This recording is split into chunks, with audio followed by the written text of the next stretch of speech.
ബി.ജെ.പിക്കാരാ ഒരു ചോദ്യം ഞാൻ ചോദിക്കുകയാണ്. നിങ്ങളുടെ പാർട്ടിയിൽ നല്ല രീതിയിൽ വിദ്യാഭ്യാസമുള്ള ആരുമില്ലേ? എന്തിനെന്നല്ലേ ഇങ്ങനെ പറഞ്ഞത്? തിരുവനന്തപുരത്ത് മേയറായി 1 മണിക്കൂർ പോലും രാജേഷ് ആവാത്ത സമയത്ത് രാജേഷ് വലിയൊരു പൊട്ടത്തരം വിളമ്പുകയാണ്. ആ പൊട്ടത്തരം ഞാനിപ്പോൾ സൈഡിൽ വെച്ച് തരാം. 3-ാം ക്ലാസ്സിൽ പഠിക്കുന്ന കുട്ടികൾ പോലും രാജേഷിനേക്കാൾ ക്ലിയറായി സംസാരിക്കും. എന്തിനാണ് നിങ്ങൾ, അതായത് ഞാനൊരു കാര്യം പറയുകയാണ്, ഇത്ര വലിയ തിരുവനന്തപുരം കോർപ്പറേഷൻ പിടിച്ചിട്ടും നല്ല ഒരു മേയറെ നിങ്ങൾക്ക് കിട്ടിയില്ല എന്ന് പറയുന്നത് കഷ്ടം തന്നെയാണ്. ഓക്കെ, എന്താണ് രാജേഷ് പറഞ്ഞത് അത് ഞാനിപ്പോൾ സൈഡിൽ വെച്ച് തരാം. അതിനുശേഷം നമ്മുടെ വി.ഡി. സതീശൻ ഈ പറയുന്ന റിപ്പോർട്ടർ ചാനലിനെ കൊടയുകയാണ്. റിപ്പോർട്ടർ ചാനലിന് ചുട്ട മറുപടി കൊടുക്കുകയാണ്. റിപ്പോർട്ടർ ചാനലിന് അതായത് നമ്മുടെ വി.ഡി. സതീശൻ്റെ മുഖം നോക്കാൻ പറ്റാത്തൊരവസ്ഥയാണ്. എന്താണ് വി.ഡി. സതീശൻ റിപ്പോർട്ടർ ചാനലിനോട് പറഞ്ഞത് അത് ഞാൻ സൈഡിൽ വെച്ച് തരാം. അതിനുശേഷം ആർ ശ്രീലേഖ ബി.ജെ.പി വിടാനടക്കം സാധ്യതയുണ്ട്. ആർ ശ്രീലേഖയുടെ നിലവിലെ അവസ്ഥ എന്താണെന്ന് കരുതുകയാണവർ. ആ ഒരു ഭാഗം കൂടി ഞാൻ സൈഡിൽ വെച്ച് തരാം. അതിനുശേഷം നമ്മുടെ നല്ല കെ സുരേന്ദ്രൻ കുറേ കാര്യങ്ങൾ പറയുന്നുണ്ട്. കെ സുരേന്ദ്രനുള്ള ചുട്ട മറുപടിയും കൂടി നമ്മൾ ഇന്ന് കൊടുക്കുന്നുണ്ട്. ഓക്കെ, നമുക്കപ്പോൾ ആദ്യം നരേന്ദ്രമോദിയുടെ ഒരു വീഡിയോ നിങ്ങൾ കാണണം. അതായത് നരേന്ദ്രമോദി ക്രിസ്മസ് ദിനത്തിൽ വലിയ ചർച്ചിലേക്ക്, ക്രിസ്ത്യൻ പള്ളിയിലേക്ക് പോവുകയും പ്രാർത്ഥിക്കുകയും ചെയ്യുന്നുണ്ട്. നരേന്ദ്രമോദിയുടെ ഒരു കാര്യം പറയുകയാണ്, നല്ലത് തന്നെയാണ് നരേന്ദ്രമോദി, നിങ്ങൾ ക്രിസ്ത്യൻ പള്ളിയിൽ പോയി പ്രാർത്ഥിച്ചതിൽ ഞങ്ങൾക്ക് അതായത് വല്ലാത്ത സമാധാനവും ഞങ്ങൾക്ക് സന്തോഷവും തോന്നുന്നുണ്ട്. എന്നാൽ മോദിയുടെ ഒരു കാര്യം പറയുകയാണ്, നല്ലവരായ ക്രിസ്ത്യാനി കുട്ടികളെ അടിച്ചു കൊല്ലുകയാണ്, ക്രിസ്ത്യൻ പള്ളികൾ തകർക്കുകയാണ്, എന്തുകൊണ്ട് അവർക്കെതിരെ നിങ്ങൾ ആക്ഷൻ എടുത്തില്ല? എന്തിനു വേണം? യു.പിയിൽ യോഗി ആദിത്യനാഥ് പറയുകയാണ്, ക്രിസ്മസ് ദിനത്തിൽ അവധിയല്ല, എന്നാൽ ക്രിസ്മസ് ദിനത്തിൽ എല്ലാ ക്രിസ്ത്യാനികളായ കുട്ടികളും സ്കൂളിലേക്ക് നിർബന്ധമായും ഹാജരാവണം. അഥവാ സ്കൂളിലേക്ക് വന്നില്ലെങ്കിൽ അവരെ എന്നേക്കുമായി ഞങ്ങൾ പുറത്താക്കുമെന്ന്. അതിനൊക്കെ എന്തുകൊണ്ട് മോദി നിങ്ങൾ ആക്ഷൻ എടുക്കുന്നില്ല? ഒരു കേസ് നിങ്ങൾ എടുത്തോ മോദി? ഒരൊറ്റ കേസ് നിങ്ങൾ എടുത്തോ മോദി? അപ്പോൾ നമുക്ക് ആദ്യം മോദിക്കുള്ള മറുപടി കൊടുക്കാം. അതിനുശേഷം ബാക്കിയെല്ലാം ഒന്നായിട്ട് ചർച്ച ചെയ്യാം. ഇന്ന് എന്തായാലും മോദി ചെയ്തൊരു പ്രവർത്തി, ആ ഒരു വീഡിയോ ക്ലിപ്പ് നിങ്ങൾ കാണണം. അതിനുശേഷം ഇന്ത്യയിൽ ആക്രമിക്കുന്ന വീഡിയോ ക്ലിപ്പ് ഞാൻ സൈഡിൽ വെച്ച് തരാം. Okay,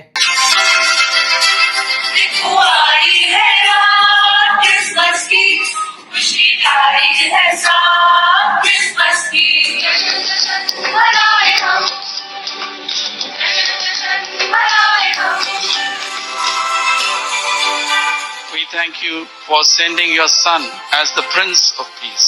And Lord, we pray for your peace in our world. This morning we pray particularly for our Honorable Prime Minister, Shri Narendra Modi ji, that you would anoint him afresh with your Holy Spirit.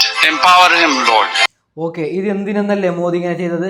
മോദിക്കറിയും, മോദിയുടെ Instagram American പ്രസിഡന്റായ Donald Trump നോക്കുന്നുണ്ട്, ഇസ്രയേലിന്റെ പ്രധാനമന്ത്രി Benjamin Netanyahu നോക്കുന്നുണ്ട്.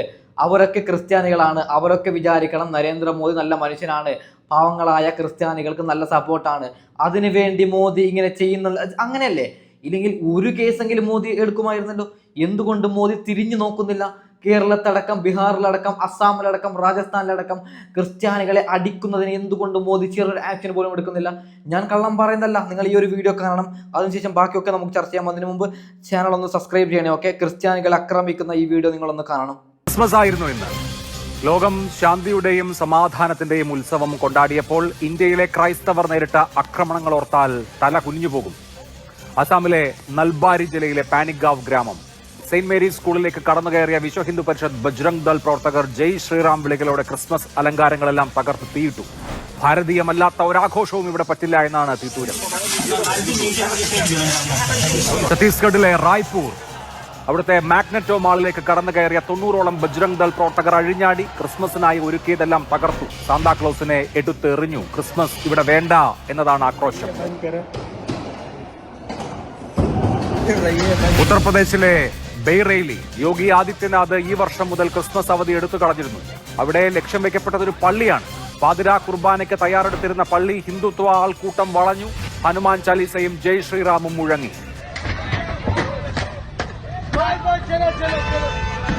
മധ്യപ്രദേശിലെ ജബൽപൂർ, കണ്ണിന് കാഴ്ചശക്തിയില്ലാത്ത സ്ത്രീയാണ് Christmas അലങ്കാരങ്ങൾ നിറഞ്ഞ പള്ളിയിൽ ആക്രമിക്കപ്പെട്ടത്. ബി.ജെ.പി സിറ്റി വൈസ് പ്രസിഡന്റായ അഞ്ജു ഭാർഗവയാണ് ഈ ആക്രമണത്തിന് നേതൃത്വം നൽകിയത്. ഹരിദ്വാറിൽ ഹോട്ടലിൽ പോലും ക്രിസ്മസ് ആഘോഷിക്കരുതെന്നാണ് വിലക്കിട്ടത്. ഇത് ഹിന്ദു പുണ്യഭൂമിയാണ് എന്ന് പറഞ്ഞായിരുന്നു ആക്രോശം. ഡൽഹിയിൽ സാന്താ തൊപ്പി വെച്ച് പുറത്തിറങ്ങിയ സ്ത്രീകളെ തെരുവുകളിൽ നിന്ന് തുരത്തി ഓടിച്ചത് ബജ്രംഗ് ദളാണ്. രാജസ്ഥാനിലെ സംഗർപൂരിൽ സെന്റ് ജോസഫ് കാത്തലിക് ചർച്ചിലെ കുർബാന തന്നെ തടസ്സപ്പെടുത്തി. ഒറീസയിലെ ഭുവനേശ്വറിൽ ക്രിസ്മസ് പപ്പായുടെ തൊപ്പിയും വേഷവും വിൽക്കുന്ന തെരുവ് കച്ചവടക്കാരെ പോലും വെറുതെ വിട്ടില്ല. ഇതൊന്നും ഹിന്ദു രാഷ്ട്രത്തിൽ അനുവദിക്കില്ലത്രേ. ഈ ആക്രമണങ്ങളെല്ലാം BJP ഭരിക്കുന്ന സംസ്ഥാനങ്ങളിലാണ് എന്നത് കേവല യാദൃശ്ചികതയല്ലല്ലോ. യുണൈറ്റഡ് ക്രിസ്ത്യൻ ഫോറത്തിന്റെ കണക്കനുസരിച്ച് 2025 നവംബർ മാസം വരെയുള്ള കണക്കനുസരിച്ച് 700 ആക്രമണങ്ങളാണ് ഇന്ത്യയിലെ ക്രിസ്ത്യൻ മതസമൂഹം നേരിട്ടിരിക്കുന്നത്. ഈ തെമ്മാടിക്കൂട്ടത്തെ നിലയ്ക്ക് നിർത്താതെ പ്രധാനമന്ത്രി കുർബാന കൂടിയിട്ട് എന്ത് കാര്യം? മതന്യൂനപക്ഷങ്ങൾ ഇതുപോലെ ആക്രമിക്കപ്പെട്ടൊരു കാലം വേറെ ഉണ്ടോ? ന്യൂനപക്ഷ മതസമൂഹത്തിന്റെ ആഘോഷങ്ങൾക്ക് നേരെ സംഘടിതമായി നടത്തുന്ന ഈ തേർവാഴ്ച ഭരണക്കാരുടെ മൗനാനുവാദത്തിലാണ്. എന്തിനാണ് ഞാൻ ഇത് വെക്കുന്നത്? ഇനിയെങ്കിലും നിങ്ങൾ ചോറ് തിന്നുന്നവരാണെങ്കിൽ, നിങ്ങൾ കഴിക്കുന്നത് ചോറാണെങ്കിൽ BJPക്ക് വോട്ടിടാതിരിക്കുക എന്ന് പറയാൻ വേണ്ടിയിട്ടാണ്. നമ്മുടെ കേരളവും ഇങ്ങനെ ആവില്ലേ? അതായത് നിങ്ങളൊക്കെ, ഞാൻ പേഴ്സണലി കല്യാണം കഴിഞ്ഞില്ല, നിങ്ങൾ കല്യാണം കഴിഞ്ഞവരാണെങ്കിൽ നിങ്ങൾക്ക് ജനിക്കുന്ന കുട്ടികൾ ഇതൊക്കെ കണ്ട് പഠിച്ചാൽ എന്താവും? 3 ദിവസത്തെ ദുനിയാവല്ലേ, കൂടിപ്പോയാൽ 50 വർഷമാണ് ഇപ്പോൾ ജീവിക്കുക. അത് ഇത്ര ജീവിക്കുന്നില്ല. ഈ 50 വർഷത്തിൻ്റെ കാലാവധിയിൽ എന്തിനാണ് വർക്കുക? നമ്മളെല്ലാവരും ഒന്നല്ലേ? അപ്പോൾ ഞാൻ പറഞ്ഞു വരുന്നത്, BJPക്ക് വോട്ടിട്ട് കഴിഞ്ഞാൽ നമ്മളെല്ലാവരും ഇല്ലാതായി കളയും. ഇന്ന് തന്നെ വിദ്യാഭ്യാസം എന്ന് പറഞ്ഞ ചാണകവും മൂത്രവും കുടിക്കുന്നവർക്ക് എവിടെ നിന്നാണ് വിദ്യാഭ്യാസം? അപ്പോൾ നിങ്ങൾ സുരേന്ദ്രന് മറുപടി കൊടുക്കാം. ഇന്നത്തെ മറ്റേ മേയറായിട്ടുള്ള ആ ചങ്ങായിൻ്റെ ഒരു പ്രസംഗം നിങ്ങൾ കേൾക്കണം. ഓക്കെ, 3ാം ക്ലാസ്സിലെ വിദ്യാർത്ഥി പോലും തോക്കും. നമുക്കതൊന്ന് കേട്ട് നോക്കാം. വി രാജേഷിന് എല്ലാ ആശംസകളും. അപ്പോൾ തിരുവനന്തപുരം കോർപ്പറേഷന്റെ ഭരണം കൂടുതൽ കളറാകട്ടെ. ഒറ്റ കാര്യം കൂടി, പ്രധാനമന്ത്രി എപ്പോഴെത്തും? 45 ദിവസത്തിനകം പറഞ്ഞോട്ടെ. ആ 45 ദിവസമൊന്നും ഇനി പറയുന്നില്ല. കാരണം എന്താണെന്നറിയോ? ഡിസംബർ 13 കഴിഞ്ഞ് 45 ദിവസം. ഇപ്പോൾ എനിക്ക് തോന്നുന്നു നമ്മുടെ വോട്ടെണ്ണി ഡിസംബർ 13 കഴിഞ്ഞിട്ട് ഏകദേശം 10 ദിവസം, 13 ദിവസം. അപ്പൊ 45 നിന്ന് 13 കുറയ്ക്കുക. അപ്പൊ 35, 32. അതെ, 13 ദിവസമായല്ലോ. അപ്പൊ 45 13 കുറച്ച് 32. ഇനി ഞാൻ പറയുന്നത് 32 ദിവസങ്ങൾക്കൊക്കെ എത്തും. അപ്പൊ സുജയ്ക്ക് ബോധ്യമായല്ലോ. പിന്നെ അതായത് ഡിസംബർ 14 ഒന്നാമത്തെ ദിവസമായി എണ്ണിക്കഴിഞ്ഞാൽ ഞങ്ങളുടെ ആഗ്രഹം, അത് സംസ്ഥാന അധ്യക്ഷൻ PMO ആയിട്ട് ചർച്ച ചെയ്തിട്ട് അദ്ദേഹം പറയേണ്ട കാര്യമാണ്. അത് എനിക്ക് പറയാൻ സാധിക്കില്ല. പക്ഷേ 32-നെ 31-ഓ 30-ഓ ആക്കുക. 35, 38. നീ ഒരു മേയറല്ല അളിയാ, നീ ഒരു മേയറാണ്. അപ്പോൾ നീ ഒരു സ്റ്റാൻഡേർഡിലല്ലേ സംസാരിക്കേണ്ടത്? എന്താണ്? ഞാനൊരു കാര്യം പറയുകയാണ്. ഇപ്പോഴാണ് നമുക്ക് R ശ്രീലേഖയുടെ വിഷയം ചർച്ച ചെയ്യേണ്ടി വരുന്നത്. ഇപ്പോൾ ഈ വിഷയം ചർച്ച ചെയ്യാം. നിങ്ങൾ നോക്കൂ, ഇത് R ശ്രീലേഖയുടെ ഫോട്ടോയാണ്. ഇവർ കരയുകയാണ്. R ശ്രീലേഖ വലിയ നല്ലവളെന്ന് ഞാൻ പറയുന്നില്ല, പക്ഷേ വിദ്യാഭ്യാസം അവർക്കുണ്ട്. അവരൊരു IPS ആണ്.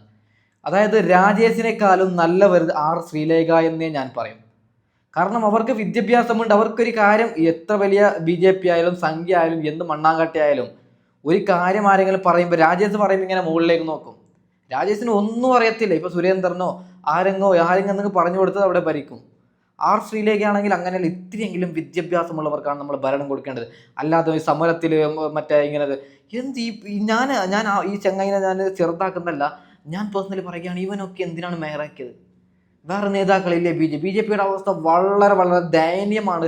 ഇതിൽ നിന്ന് തന്നെ നമുക്ക് മനസ്സിലാവുന്നുണ്ട്. ഓക്കെ, അപ്പോൾ നമുക്ക് അടുത്തതായി സുരേന്ദ്രന് ഒന്നൊന്നായിട്ടുള്ള മറുപടി കൊടുക്കാം. ഓക്കെ, തദ്ദേശ തെരഞ്ഞെടുപ്പ് ഫലം നിയമസഭാ തെരഞ്ഞെടുപ്പിനുള്ള വലിയൊരു ഊർജ്ജമാണ് NDAക്ക് കിട്ടിയിരിക്കുന്നത്. കേരളത്തിലുള്ളവർ പൊട്ടന്മാരല്ലെങ്കിൽ സുരേന്ദ്ര, ഒരു സീറ്റ് പോലും നിങ്ങൾക്ക് കിട്ടൂല. കാരണം ഞാനൊരു കാര്യം പറയുകയാണ്, തദ്ദേശ തെരഞ്ഞെടുപ്പ് വരെ ഞാൻ പേഴ്സണലി വിചാരിച്ചത് 3 മുതൽ 4 സീറ്റ് വരെ BJP കിട്ടുമെന്നാണ്. പക്ഷേ ഇപ്പോൾ ഒരു കാര്യം മനസ്സിലായി, ഇവരുടെ വൃത്തികെട്ട കളി എല്ലാവർക്കും അറിഞ്ഞു. ക്രിസ്ത്യാനികളെ പള്ളി തകർക്കുക, മറ്റേതാക്കുക, മറിച്ചതാക്കുക. ഒരൊറ്റ സീറ്റ് പോലും. ഇപ്പോൾ തിരുവനന്തപുരക്കാർ, ഞാൻ നാളെ ഒപ്പീനിയൻ സർവേ കൊണ്ടുവരുന്നുണ്ട്, പറയുകയാണ്, ഞാനൊരു കാര്യം പറയുകയാണ്, തിരുവനന്തപുരത്ത് BJP അധികാരത്തിൽ 12 സീറ്റിലും 60 വോട്ടിനാണ് ജയിച്ചത്. ഓക്കെ, നിങ്ങൾ വിചാരിക്കുക, 12 സീറ്റിൽ 60 വോട്ടിനാണ് അവർ ജയിച്ചത്. അപ്പോൾ നാളെ ഞാൻ കൊണ്ടുവരുന്നുണ്ട് അവരുടെ സാധാരണക്കാരായ ജനങ്ങൾ പറയുന്നത്, ഞങ്ങൾ തോറ്റു, ഞങ്ങൾക്ക് എന്തായ സംഭവം അറിയില്ല എന്ന് അവർ പറയുകയാണ്, കരയുകയാണ്. തൃശ്ശൂറുകാർ എങ്ങനെയാണോ കരയുന്നത് അങ്ങനെ കരയുകയാണ്. ഭരണം കൊടുത്തത് ആർക്ക്? രാജേഷിന്. എന്താവും കണ്ടറിയണം തിരുവനന്തപുരം കോർപ്പറേഷൻ. ഓക്കെ, ഒരു കണക്ക് നോക്കിയാൽ നല്ലതാണ്. ഈ ചങ്ങായിക്കൊക്കെ കൊടുക്കുന്നതിന് ഒരിക്കലും ഭരണം കിട്ടൂലല്ലോ. നല്ല വിദ്യാഭ്യാസമുള്ള ആർക്കെങ്കിലും ഭരണം ഏൽപ്പിച്ചാലാണ് പ്രശ്നം. ഒരുപടി നല്ല രീതിയിൽ ഭരിച്ചു കഴിഞ്ഞാൽ വീണ്ടും അവർ തന്നെ ഭരിക്കും. ഇത് രാജേഷിനാക്കിയത് വെൽ പ്ലാനഡ് ആണ്. ഇനി ഒരിക്കലും തിരുവനന്തപുരമല്ല കേരളത്തിൽ ഇവരുടെ പടി പോലും ഉണ്ടാവില്ല എന്നാണ് ഞാൻ പറയുന്നത്. ഓക്കെ, നമുക്ക് ബാക്കിയും കൂടി കിടന്നോളാം. അതുകൊണ്ട് തിരുവനന്തപുരത്തെ ഭരണവും മറ്റ് പല തദ്ദേശ സ്ഥാപനങ്ങളിലും ഉണ്ടായ മുന്നേറ്റവും വരുന്ന നിയമസഭാ തെരഞ്ഞെടുപ്പിൽ കാര്യമായി പ്രതിഫലിക്കും എന്നുള്ള കാര്യത്തിൽ സംശയമില്ല. 100% ശരിയാണ്, കാര്യമായി പ്രതിഫലിക്കും. പക്ഷെ വോട്ടിടാതെയാണ് പ്രതിഫലിക്കുന്നത്. ഇങ്ങനെയുള്ള മണ്ടന്മാരെ നിങ്ങൾ സ്ഥാനാർത്ഥിയാക്കിയാൽ എന്താ ഒരു കാര്യം, ഒരു ചെറിയൊരു എക്സാമ്പിൾ ഞാൻ പറയുകയാണ്. ഇപ്പോൾ നിയമസഭയിൽ നല്ല ഭൂരിപക്ഷത്തിൽ BJP ജയിച്ചു. BJP മുഖ്യമന്ത്രിയാക്കുന്നത് ഇങ്ങനെയുള്ള പൊട്ടന്മാരെയാണെങ്കിൽ എന്താകും അവസ്ഥ? ഒരിത്തിരിയെങ്കിലും ഒരു 5ാം ക്ലാസ് പാസ്സായ അത്രയും വിദ്യാഭ്യാസമുള്ളവരെ പിടിച്ച് അധികാരം കൊടുക്കണ്ടേ? രാജേഷിന്റെ അവസ്ഥ എന്താണ്? ഞങ്ങൾക്ക് ചിരിയാണ് വരുന്നത് രാജേഷിനെ കാണുമ്പോൾ. ഓക്കെ, ബാക്കിയും കൂടി കിടന്നത്.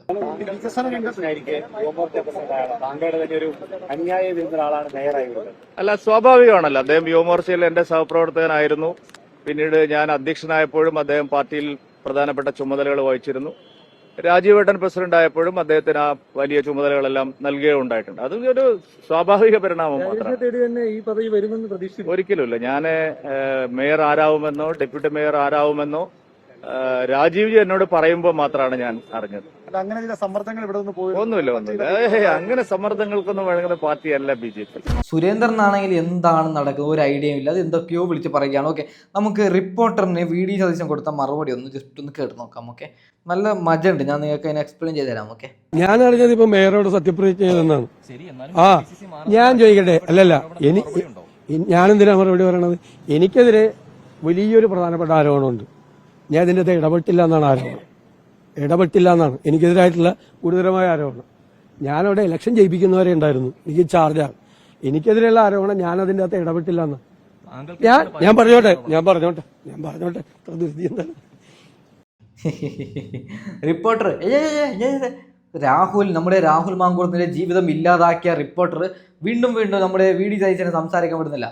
അതിന് ഇത് ഇപ്പൊ ചെറിയ മറുപടിയാണ്, ഇനിയും കൊടുക്കുന്നുണ്ട്. നമുക്ക് ബാക്കിയും കൂടി കേട്ട് നോക്കാം. എനിക്കെതിരായിട്ടുള്ള ആരോപണം ഞാൻ ഇടപെട്ടില്ല എന്നാണ്. ഞാൻ ഇടപെടാൻ പാടില്ല. ഞാനല്ല ഒരാളും ഇടപെടാൻ പാടില്ല അതിന്റെ അകത്ത്. അത് അല്ല, ഞാൻ പറഞ്ഞു തീർക്കട്ടെ. നിങ്ങൾക്ക് എന്താ ഇത്ര അസ്വസ്ഥത? റിപ്പോർട്ടർ സംസാരിക്കാൻ വിടുന്നില്ലേ?